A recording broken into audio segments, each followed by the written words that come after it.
Morgan's passion for serving the agricultural and food industry is deeply rooted in her upbringing. She grew up on a first-generation wheat, hay, and cattle ranch in eastern Oregon and was heavily involved in FFA and 4-H. She went on to earn 2 degrees that supported her passion for agriculture from Oregon State University and Texas A&M University. During her time at Texas A&M, she interned for Washington, D.C. at the National Council of Farmer Cooperatives. After graduation, Morgan landed a job back in D.C. as a legislative assistant for Russell Group, a government relations firm focused on food and agriculture. Here, she has had the opportunity to work with various agriculture and food companies and help advocate for the American agricultural industry in the federal public policy space. Please help me give a big welcome to Morgan. Hey y'all, this is Allie Spears, your host of the Ag Chicks podcast, where I cultivate connections with the women who are helping feed the world.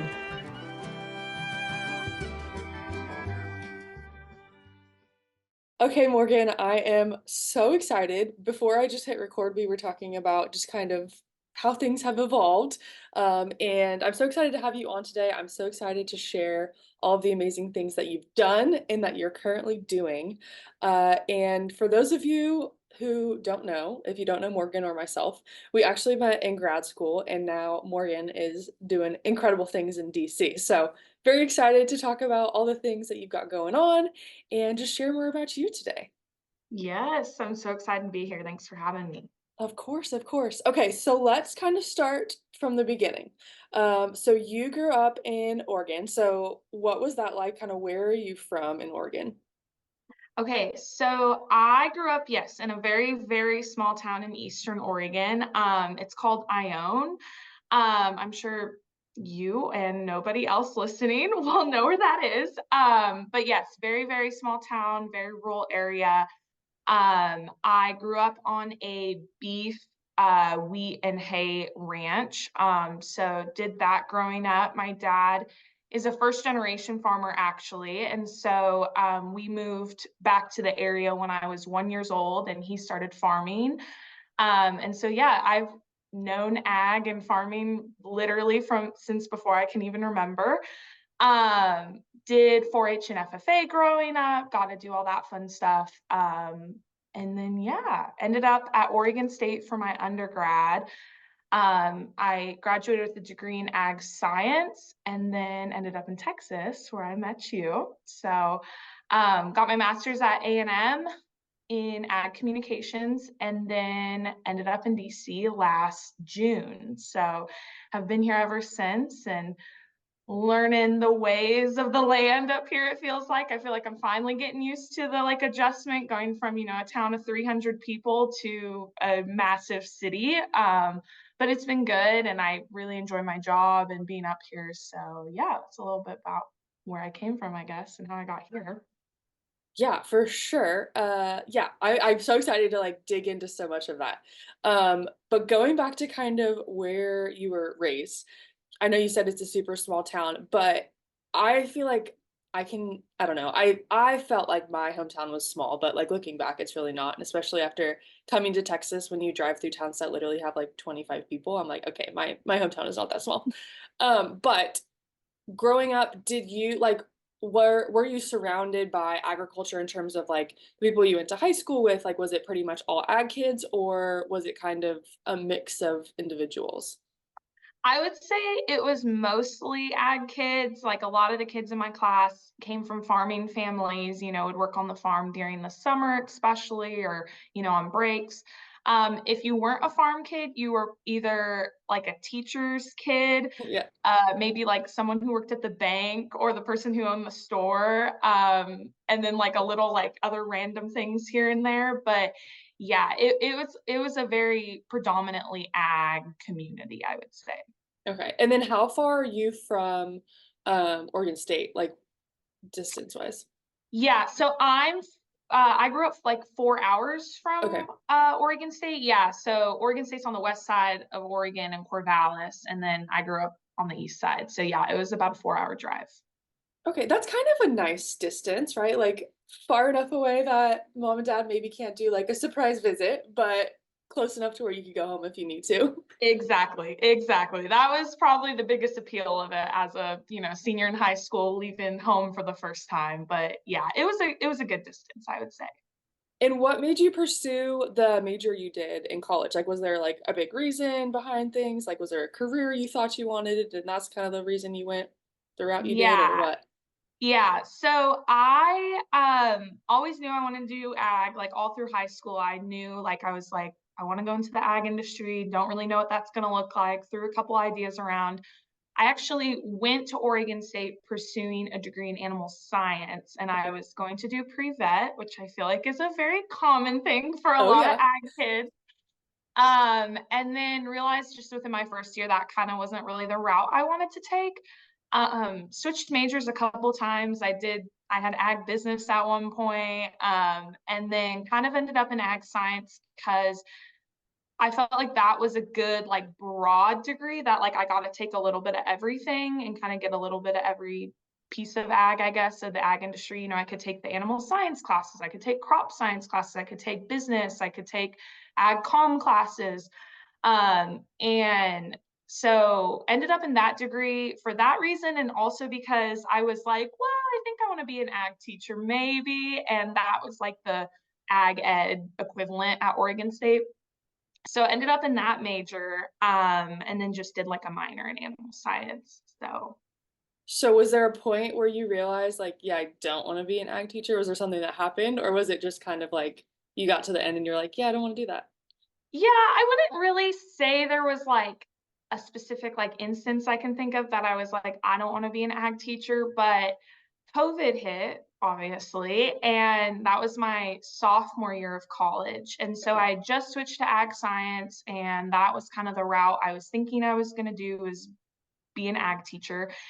And I just during COVID, you had a lot of time to think and a lot of time to just weigh different options. And I kind of got to this point where I was like, I love educating people about the ag industry. I love talking about the ag industry, but I don't want to do that in like a formal classroom setting. And like extension was kind of like something I was interested in, but I wasn't really sure if I wanted to do that either. And so I was like, well, what is like a degree or a program or something that I could do? Like I could educate people about ag, but like I'm not in a classroom. And so I was like, well, ag communications would be a great option. However, at the time, Oregon State did not have an ag com major or Oh. minor. I believe they have a minor now, which is great. But they did not have, they just had like a few classes here and there. And so I pretty much took every class, ag com related class that I could. And then kind of was like, well, where do I go from here? Like, I want to work in ag communications, but I don't know like how to get there or like what skills I need. And I don't really have a lot of experience in there. And so that's kind of why I ended up looking at grad programs and kind of ended up at A&M because I just I knew that A&M had a good ag com program, and I looked at a couple other schools as well, and A&M was just kind of the place I ended up.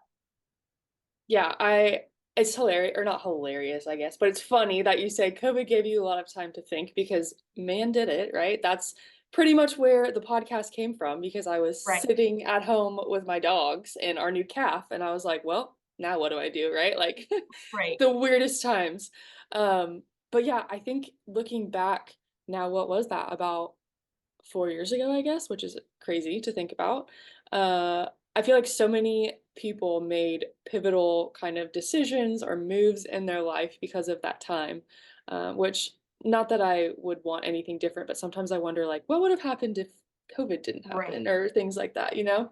I think I'm hopeful that everyone's path is what it should be and everyone would kind of end up where they're supposed to be. But super interesting in terms of kind of how you got to A&M. And so going into A&M, and actually kind of similar, I guess, to myself in terms of why you decided to do grad school, kind of uh, when you figured out maybe where your passions were, you had kind of already gotten to the finishing point and didn't have the major or the resources available of what you were interested in.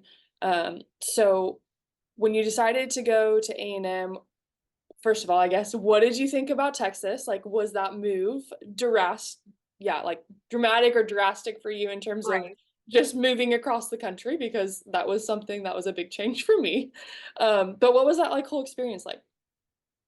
Yeah. So I kind of got to this point where I had like applied for grad schools and I was kind of deciding like where I wanted to go.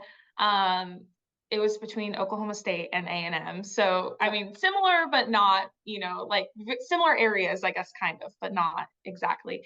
And there actually was like a couple job opportunities like back in Eastern Oregon that had kind of came up. And I'd had some people reach out to me and be like, hey, we have these job openings. Would you be interested in applying? And I was like, well, let me think about it. Cause again, I was making my decision about grad school. And I kind of got to this point where I was like, if I don't leave Oregon now, I don't know if I will ever leave. And for people who do decide to do that, like I think that's great and that's awesome. But I just, I'd been raised in Oregon my whole life, lived in Eastern Oregon my whole life, went to school, college in Oregon, and I was like, I just want something different. I want to see somewhere else. I want to experience somewhere else. Um, and so I decided to continue pursuing grad school, decided to go to Texas A&M. And the transition, I would say, like personally and like even like professionally, wasn't like drastic. Like, I showed up and I went to class and I went to school and I met people and went to work and like that was just what you did and that was fine. Um, the biggest transition was just being so far away from home and so far away from family. And I wasn't just a 4 hour drive away from them anymore. I was more like a 4 hour plane ride away from Right. them. And I'm sure you can relate to that, being from California. And so that was like the biggest difference, I would say. There was like one point I can remember in my first month of being here, I had like moved here, I'd gone to like work for 2 weeks, then I got COVID, and you had to like quarantine for 10 days at that point. And so I was like locked in my house for like 10 days. And I remember just thinking, I'm like, if you can just make it through the first semester, like you can move home at Christmas time, like it'll be fine. You can get a job, like no worries. And then for whatever reason, like I went back to school and went back to work and I started meeting people and, making more friends. And um, I kind of just got settled. And then I look back now and I'm like, I can't even believe I had that mindset at one point because like I can't imagine not have going to Texas and having had that, grad school experience, that personal experience, that professional experience. Like it was like very, very good for me. And now I love Texas and I miss Texas every day being in Washington, DC. But yeah, I would say that was probably like the biggest like transition or difference for me. Yeah.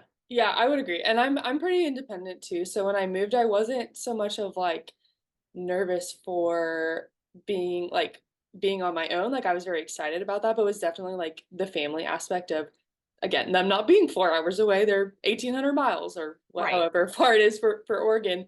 Um, but yeah, and I think I don't know, I'm always curious on people's transition or their experiences when they move somewhere, especially I feel like to somewhere like Texas where Texans are Texans, right? Like they Yes, are, there is very no much. other like Texas is almost like its own ethnicity. Like they Yes, are hardcore. I completely agree. And I honestly, I had like family and friends like warn me about that when they were like, oh man, like better be careful. I don't know how they're gonna feel about this Oregon girl. And I will say, all of my good friends that are from Texas, they are very proud to be from Texas. And yes, I agree. It's like its own thing. Like, but they were also just like very welcoming and very much like, all right, like you want to come to Texas? Like, we're gonna show you how we do it down here. And so that part went very well considering the warnings I had gotten, I guess. But yes, Yes, for sure. Texans are also like the nicest people you could ever meet, yes. I think. The whole Southern hospitality thing, definitely here, alive I and well. Yes, very much so. And then okay, so next kind of question in terms of we're in Texas now, you're doing grad school. Did you ever have, or did you ever think you would ever be doing research? Like, what was the research experience for you? Yeah. So no. Short answer, no, I didn't. And I like when I was applying for grad school, I was honestly just so clueless about that kind of stuff because I had like obviously you do like your little research projects for your classes or like you write your research papers, but I remember like filling out my grad school application and I was like, I have no idea where to even start, like what this is supposed to look like, what it's not supposed to look like. And yeah, so had no research experience going into grad school. I was very blessed with an amazing advisor who like really took a chance on me and kind of took me under her wing and was like, "All right, like you don't have research experience, that's okay. Like I can teach you the research stuff." Was I'm fortunate, like I had some pretty strong writing skills going into grad school, and so I feel like the writing portion of it was like okay, like that part was like okay, like I could like do that part of it and hone in on those skills. It was just the research part that I was like, oh my gosh, I don't know where to even start, what this looks like. um but I did an assistantship. So the assistantship I got like hired on at A&M, had everything. It had to do with wheat farmers like in the South, and like trying to get them to adopt soil conservation practices. So like how can we effectively communicate about all these soil conservation practices with farmers and with agronomists and with extension agents so that hopefully these farmers can adopt it or will want to adopt it.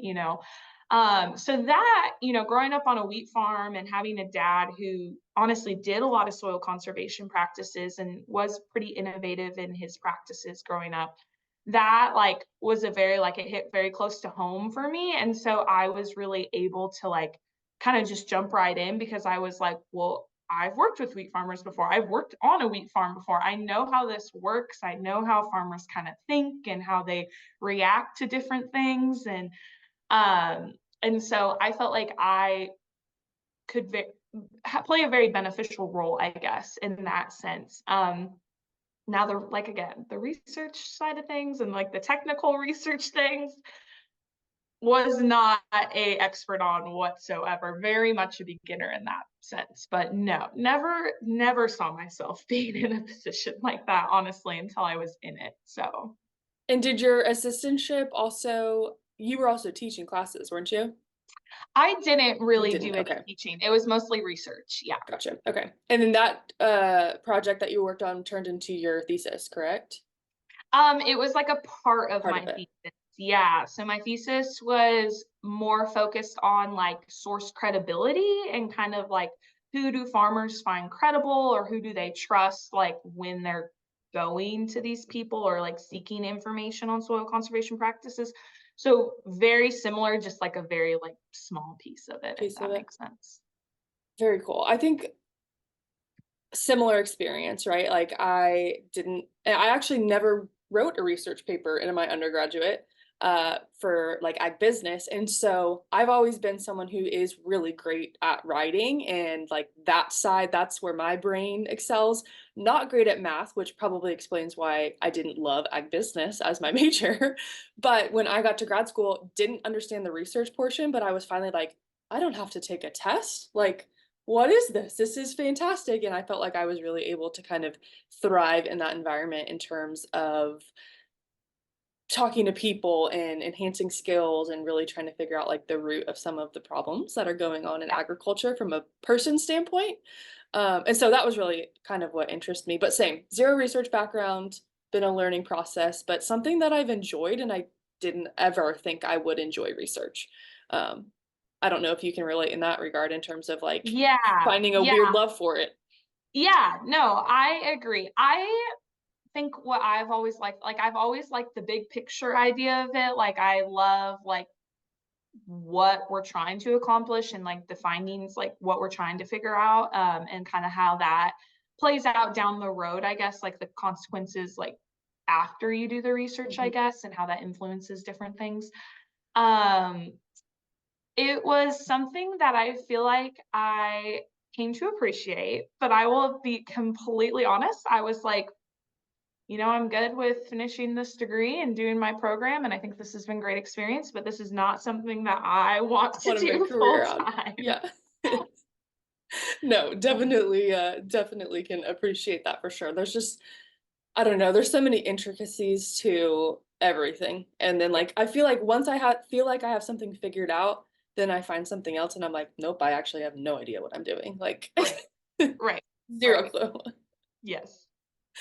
So okay, so you got your master's, did your thesis, and then you did the ANRP program, correct? That's kind of how you Yes. got plugged in. So what interested you, I guess, in applying for the ANRP program, which if you're not familiar with Texas A&M, we do, or the university has a policy program where they match students in the College of Ag and Life Sciences with different offices basically in Washington, D.C. in governmental roles, and kind of give that experience to students from a policy and government standpoint. Did I do a good job of explaining that? Yes. Pretty much what it was? That's I would say that's the meat of it. Yes. Okay. So I guess what interested you in pursuing that program, I guess? Yeah. So I had gone to DC twice in high school. Once was through FFA for WLC. And then once was for like a rural co-op type program. And I loved it. Like I loved DC. I thought it was like the most interesting and fascinating place. Um, and it was like interning in DC for like a summer or a semester was always something kind of in the back of my mind that I was like, this would be fun, like to come up here and like live here, for a summer. And so never just really had any like opportunities to do that when I was at Oregon State. And again, COVID hit. And so that really like had a damper on like some of my like key summers or semesters that I would have been really able to do something like that. And then when I came to A&M, they had that program and I was like, wow, this is great. Like I wish more colleges and universities had a program like this.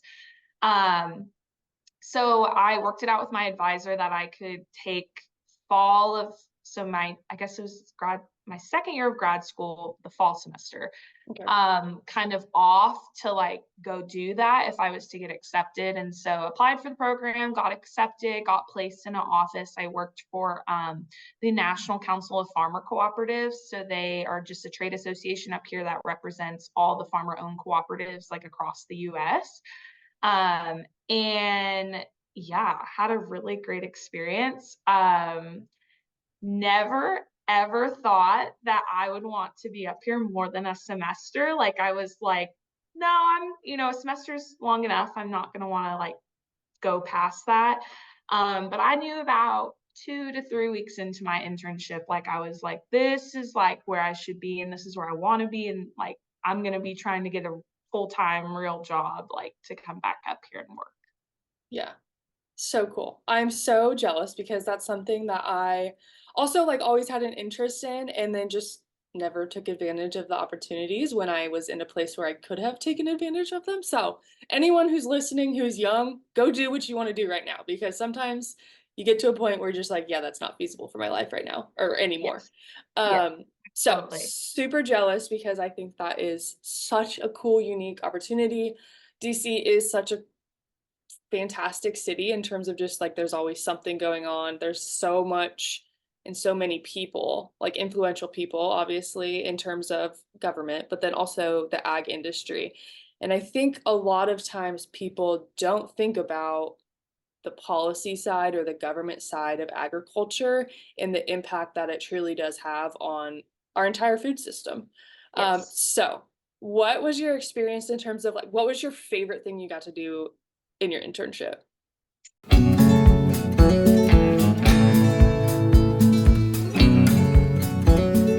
By ranchers for ranchers. Together, let's make ranching easier. Previously known as Cattle Back Box, Strayhorn has rebranded to better match their ability to push the envelope in creating innovative animal management products to serve the ranching community. Strayhorn is rooted in tradition and ranching legacy, but they believe in the opportunity of looking at things with a new perspective to drive the industry forward.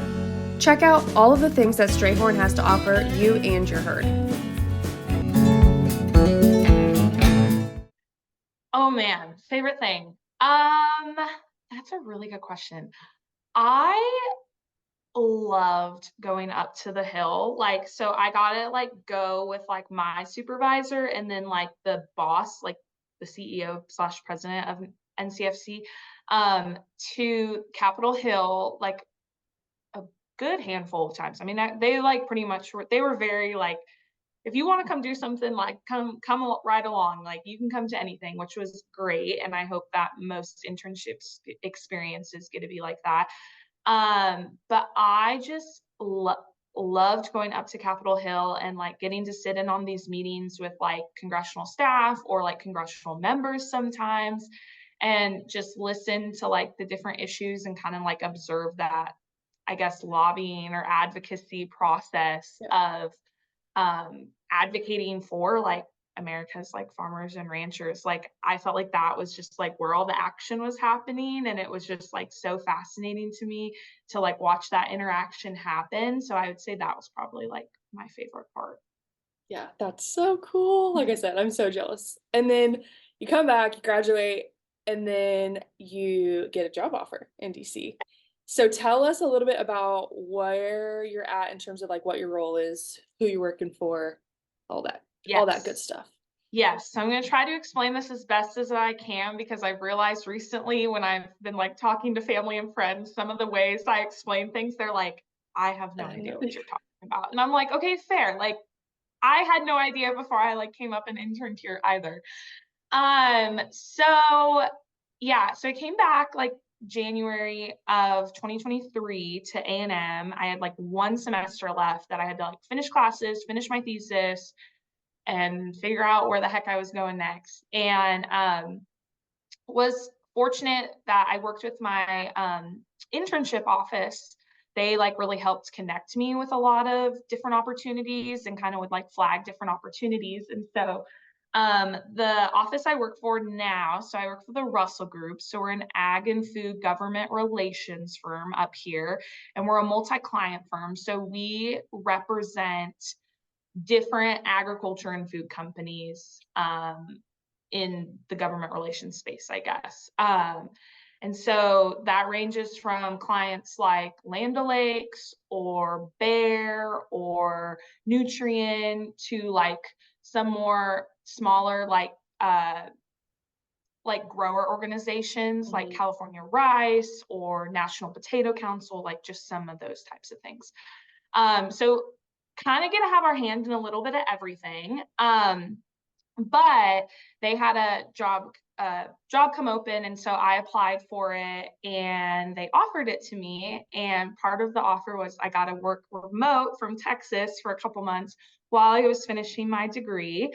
And then I got to move up here and just start in person as soon as I was able to. So moved up here the end of May, beginning of June of 2023. Okay, awesome. And so what, I know this is like the hardest question to answer. I don't like ever getting this question, but what does your day-to-day look like, or what like specific things are you doing, I guess, for all of those things that you just mentioned? Yes, yeah. So my title is legislative assistant. Okay. And so that basically entails I help with all of like the media monitoring and media tracking, and then also like congressional and regulatory monitoring and tracking for our firm. So, for example, like I literally peruse like a million different news sites every morning and just kind of watch for any like, first of all, I guess any articles that mention our clients, but then also, watching for things on issues that are relevant to our clients. So, for example, if a clients were really interested in GMOs and any regulations around GMOs, I saw an article about that, or about any process or progress that might have been made. I would like send that to our clients, or I would send it to like a distribution list, or like whatever the situation might be. And then also I have to track like rules coming out of, so like different regulations, I guess, coming out of like USDA, Okay. FDA, the White House, Department of Labor, Department of Energy, EPA, like all those different administrational agencies. And then also any like bills coming out of Capitol Hill from any representative or senator offices that might be related to something our clients are interested in. Okay. So that's probably like the main piece of like what I do. But then I do like help, write memos on various ag policy topics. I help prepare like proposals for like prospective clients that we might work for. I help write our weekly like newsletter. I get to help set up meetings on Capitol Hill or at USDA or any other agency, and then also like go and attend those meetings sometimes. I feel like something different every day, but I would say that's like the gist of it. Yeah. And do you enjoy the fact that it's like never the same? Yes, I love that. I don't know if I could work in an office setting and it be the same every day. Right. I think I would be so bored. Yeah. And so where's your guys' office located in terms of like closeness to the action, I guess? Yeah, so our office is actually located in Virginia, like in Okay. Arlington. Yeah. So for those who don't know, it's just right across the river Yep. from Washington, D.C.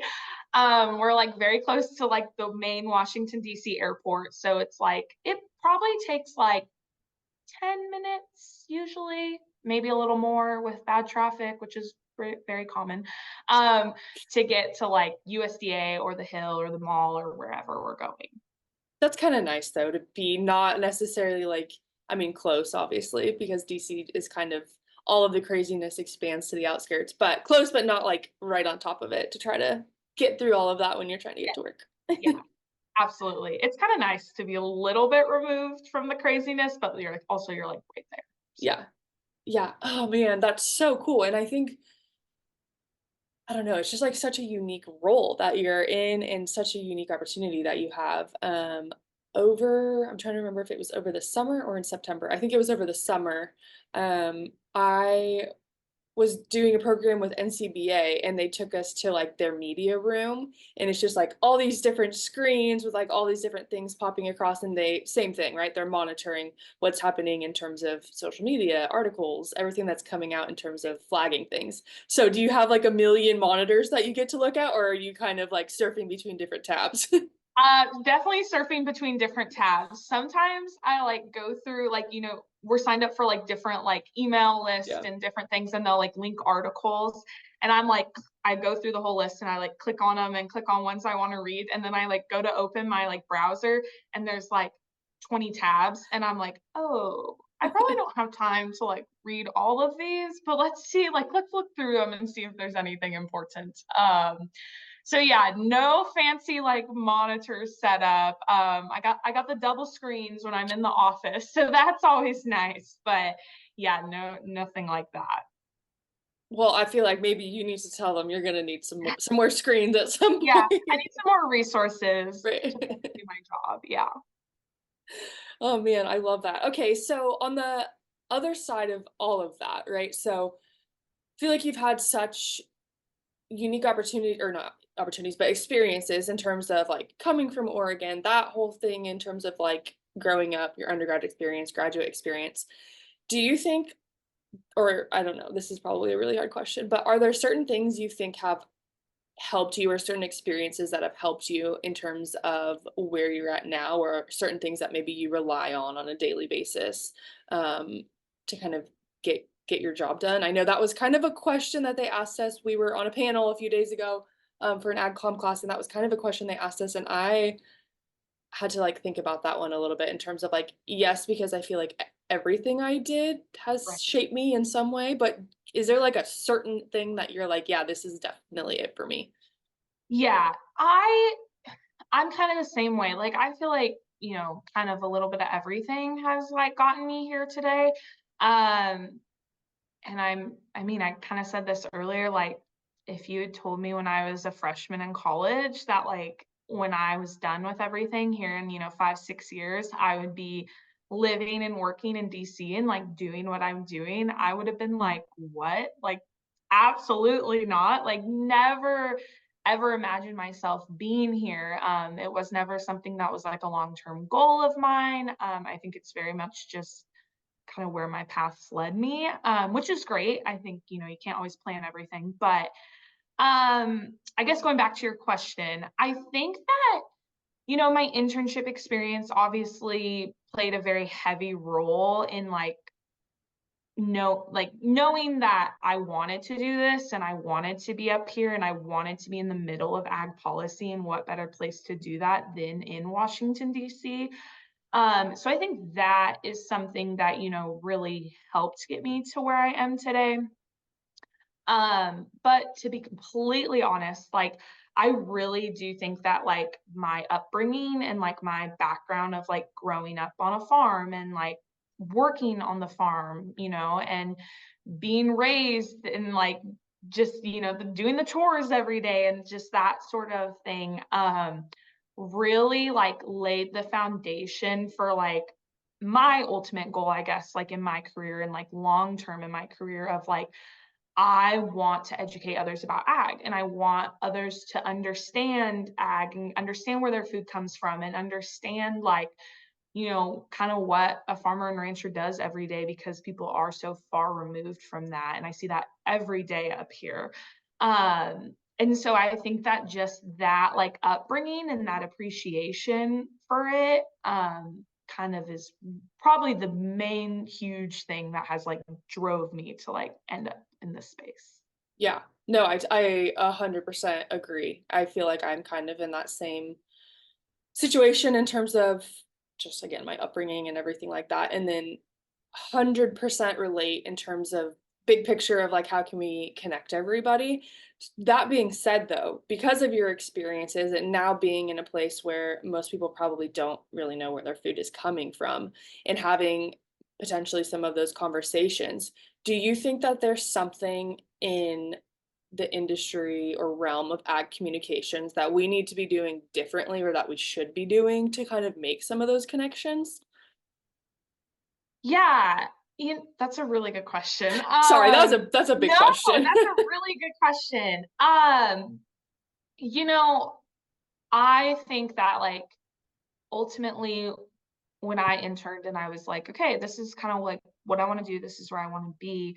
You know, my mindset of it was there is a lot going on up here that affects the ag industry and the food industry, and a lot of things that like you just don't even think about, or like you don't Mhm. even think like how is this going to affect, you know, farmers or ranchers or whatever it might be, and you don't really realize those things are happening until you've like actually gotten to be up here, or you've come up here for, you know, fly-in visit hill visits or like whatever it might be.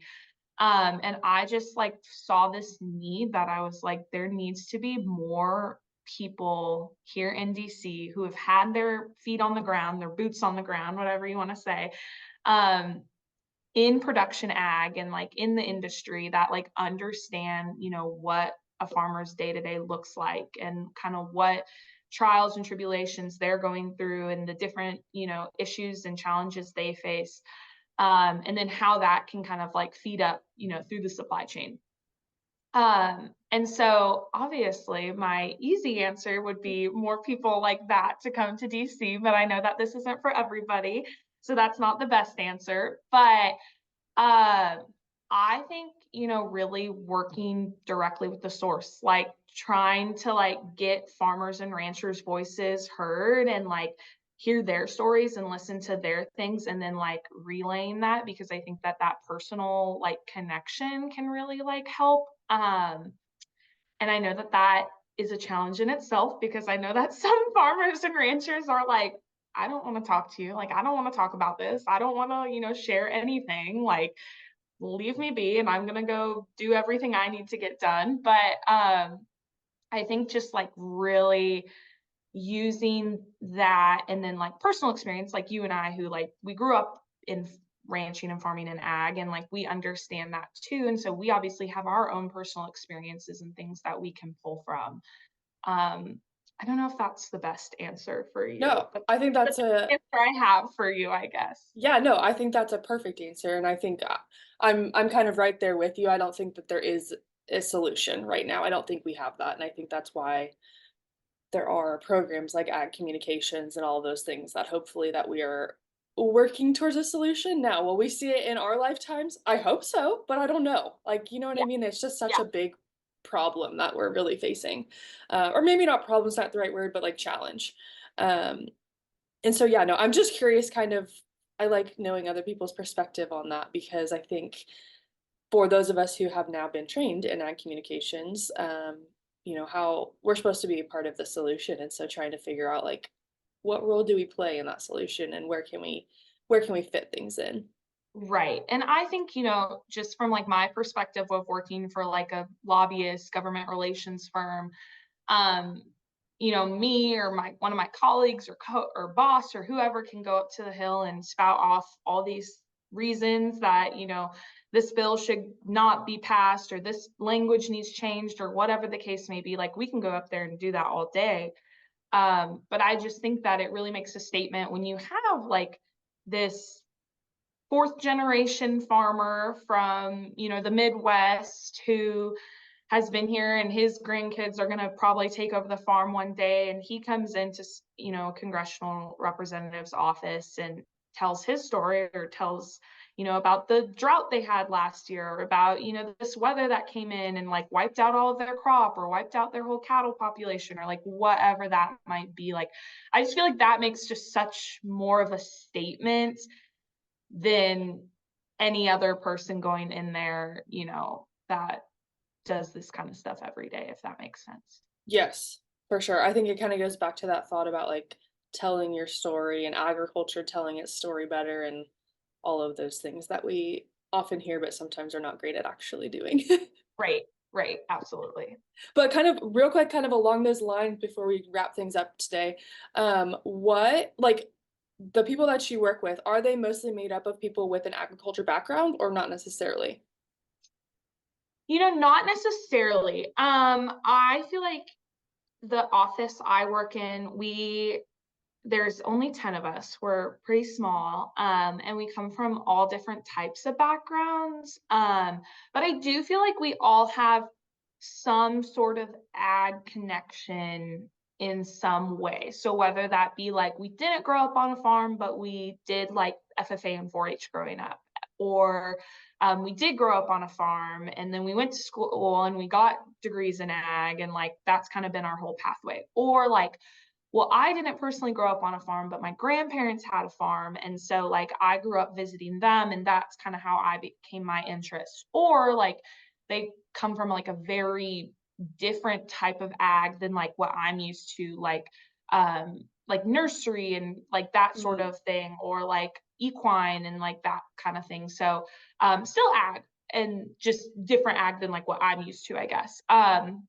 So very diverse backgrounds. I feel like very diverse pathways. But for the most part, I would say there's like at least like even like a little tie to ag. But yeah.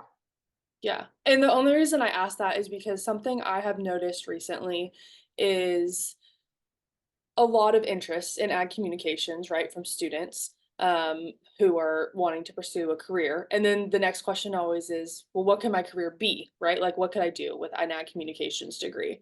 And I have found through some of my experiences is there are so many opportunities if you're thinking about things in the right way, because everything has an element of communications if you are really look at it. Right. But also, some of these really well known ag companies are using marketing firms and communication firms that do not have an ag background, which always surprises me because if you're talking about agriculture, why wouldn't you want people who know something about what you're doing? Right. But I Right. think there's maybe, and that's part of this solution. I have no idea. This is just me kind of going off on a tangent here. But I think there's a little bit of a gap still. There's a popularity in the industry for majoring in ag communications, but I don't know if we're really equipping students necessarily with the tools that they need to be competitive against some of those marketing majors or strategic analytics or those types of things. Again, that's just my personal thoughts. So Yeah. No, and I honestly, I totally agree with you. And I think that like maybe not in my office yeah, specifically, but like when we're going up to the Hill and we're interacting with different member offices, I think very often, unless they are like a member who is on ag committee and they like have a direct tie to ag, so they are like a little more mindful about who they're hiring for that position, there are some offices I feel like that their ag staffer, like the person that's doing all their ag portfolio and interacting with the ag and food clients that come in, did not come from an ag background whatsoever. You know, they grew up in some huge city and they majored in like business or political science or something along those lines, which is great. And I yeah, think that, you know, being on the Hill is a great place to be if you came from any background. But I mean, they're dealing with a portfolio that they have no idea, like even the slightest clue about ag. And I think that that can really put a barrier there sometimes when it comes to ag policy and just getting different bills through and working on different issues and that sort of thing. yeah, for sure. And along those same lines, right? I think different perspectives are just as important, but I think sometimes the answer could be staring us in the face in terms of like we need someone with an ag connection in Right, there. right. But anyways, that was my tangent for the day. But kind of last question here is if somebody is listening and they have an interest in ag policy or going to DC or government relations, whatever it might be, what is some advice that you might give them in terms of getting involved or starting to kind of build a network around that portion of the industry? Yeah. So I touched on this a little bit earlier, just about kind of like how I ended up here. But I think that like internships are huge. And I think that like, you know, sometimes you don't have the resources to like intern in DC and like that is completely okay.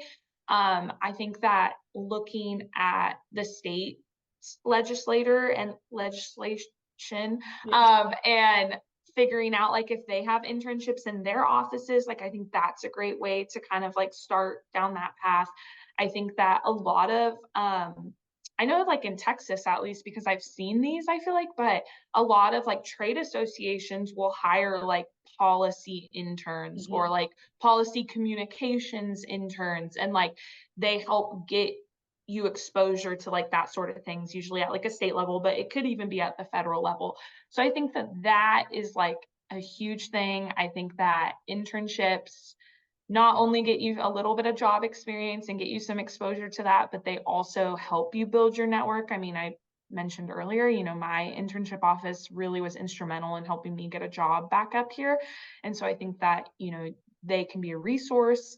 Also, like getting involved in different clubs and organizations on campus, and like you're if you're interested in the policy side of things and you're coming from like the College of Ag, like what better way to represent the College of Ag than serve on like the campus wide government relations or government affairs, you know, student council, whatever, you know, it might be yeah. called that thing. So I think that that would also be a great opportunity to kind of get involved in that space and at least understand like the policy process. I feel like coming in, that was like my biggest like challenge was I did not understand the policy process or politics really, but I understood ag. And so I could bring the ag stuff in and kind of learn the policy stuff along the way. But yeah, I think that would be a good couple ideas, hopefully. Yes, for sure. I think that is fantastic advice. Morgan, I just want to say thank you so much for spending time with me today. I have thoroughly enjoyed learning more about you and all the stuff that you have going on. If someone is listening and they would like to connect with you, what is a good way for them to do so? So you can reach out to me via LinkedIn. It's just Morgan Orem. And I think Allie's gonna link that Yeah. hopefully. That's a great way. You can reach me by email and I can give Allie my email. I don't have any fancy Instagram account or anything to like reach out through, but email, LinkedIn, always good options. Pretty old school, but that's okay. No, I love that. Hey, not everyone needs an Instagram account to make a connection. And I'm terrible at LinkedIn. So when people are like, go to my LinkedIn, I'm like, wow, what a logical way for people to reach out to you. And I never even think about that. So thank you so much again for joining me today. And if you are interested, Morgan is a fantastic resource, so be sure to connect with her. And I can't wait to watch all of the incredible things that you're going to continue to do up in DC, repping Yes. the Ags. Yes, repping the Ags. Yeah, thank you very much. Really appreciated being on today. Thanks so much for tuning into this episode of Ag Chicks. Don't forget to follow along on social media at Ag Chicks for more agricultural related content, and also be sure to check out your favorite podcast gear from www.agchicks.net. We'll see you next time.